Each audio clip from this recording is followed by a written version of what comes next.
Hello, আসসালামু আলাইকুম। লিখি আগে কি লেখা আছে, একটা ঘরের মেঝের দৈর্ঘ্য। তো আমরা নর্মালি যদি একটা ঘর চিন্তা করি, একটা ঘরের মেঝের দৈর্ঘ্য 4 মিটার, প্রস্থ প্রস্থ 3.5 মিটার। ঘরটির উচ্চতা আমরা জানি যে সোজাসুজি যেটা থাকে সেটা হলো 3 মিটার, এবং দেওয়ালগুলো এর এখানে সাধারণত এই যে দেওয়ালটাই, এই দেওয়ালটার যে পুরুত্ব ঘরের, সেই পুরুত্ব বলছে 15 সেন্টিমিটার। তো আমাদের প্রথমে যে কাজটা করতে হবে, যে সবগুলোকে মিটারে নিতে হবে। দৈর্ঘ্য 4 মিটার আছে, প্রস্থ মিটারে আছে, তো 15 সেন্টিমিটারকেও আমাদের এখানে মিটার নিতে হবে। তো এখানে যে পুরুত্ব আমরা এখানে লিখছি, যে পুরুত্ব যদি 15 সেন্টিমিটার হয়, সেন্টিমিটারকে মিটার করলে 100 দিয়ে ভাগ, তাহলে আসবে 0.15 মিটার। তো প্রথমে এই কাজটা করার পরে আমাদের নেক্সট যে কাজ করতে হবে, সাধারণত আমরা এই যে দেওয়াল, মানে এই যে পুরুত্ব যেইটুক, এই যে এখানে এইটুক, এটাই তার পুরুত্ব একটা ঘরের।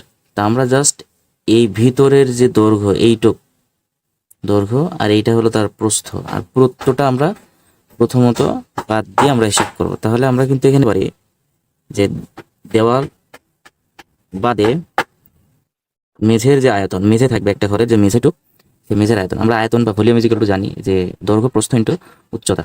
তো এখানে আমাদের যে দৈর্ঘ্য এই যে দেওয়া আছে সেটা হলো 4 মিটার, প্রস্থ দেওয়া আছে 3.5 মিটার, আর উচ্চতা দেওয়া আছে 3 মিটার। তো এটা যদি আমরা করি, 3 4 12, 12-এর সাথে 3.5 যদি গুণ করি, তো পরীক্ষার হলে যেহেতু ক্যালকুলেটর ব্যবহার করতে দেয় না, তো সেক্ষেত্রে আমাদের কিন্তু হাতে কলমেই করতে হবে। তো আমি এটা একটু করে রাখেছি ক্যালকুলেটর ব্যবহার করে, এবং এটা আমরা যদি গুণ করি তাহলে আমরা এটা বের করতে পারবো। তো এটা আসছে 42। আমরা জানি আয়তন, যেহেতু মিটার আছে এখানে, তো আয়তন বের করতে হলে আমাদেরকে ঘন মিটার চিন্তা করতে হয়।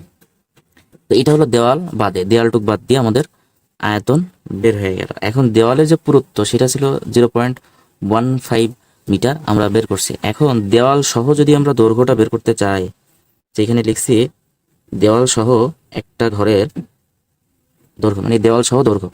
তো আমরা নর্মালি দৈর্ঘ্য ছিল 4 মিটার, আর দেওয়াল সহ যদি দৈর্ঘ্য চিন্তা করি, তাহলে আমাদের হিসাব করতে হবে 4।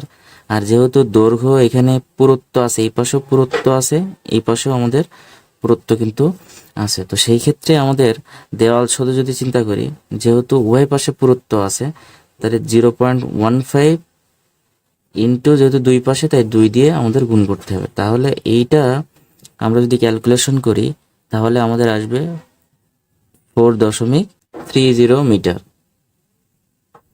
এটা হচ্ছে দেওয়াল সহ দৈর্ঘ্য। আবার যদি আমরা বের করতে চাই দেওয়াল সহ ঘরের প্রস্থ যদি চিন্তা করি, তো প্রস্থ হলো 3.5। তাহলে এইটা ছিল প্রস্থ, আর এই পাশে একটা পুরুত্ব আছে, এই পাশেও একটা পুরুত্ব আছে এর। তো আমরা সেই দুই পাশের পুরুত্ব আমরা যদি 0.25-এর সাথে 2 গুণ করে দিই, তার মানে দুই পাশে পুরুত্বটা বেরিয়ে গেল, আর এর সাথে 3.5-এর সাথে যোগ করে দিলে আমাদের পুরো অ্যান্সারটা বের হয়ে যাবে।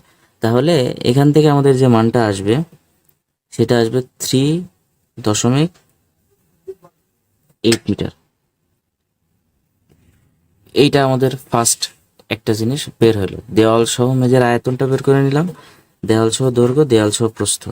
এখন আমি যদি দেওয়াল সহ আয়তন বের করি, দেওয়াল সহ আয়তন, তা আয়তন বের করতে হলে দৈর্ঘ্য ইন্টু প্রস্থ ইন্টু উচ্চতা লাগে।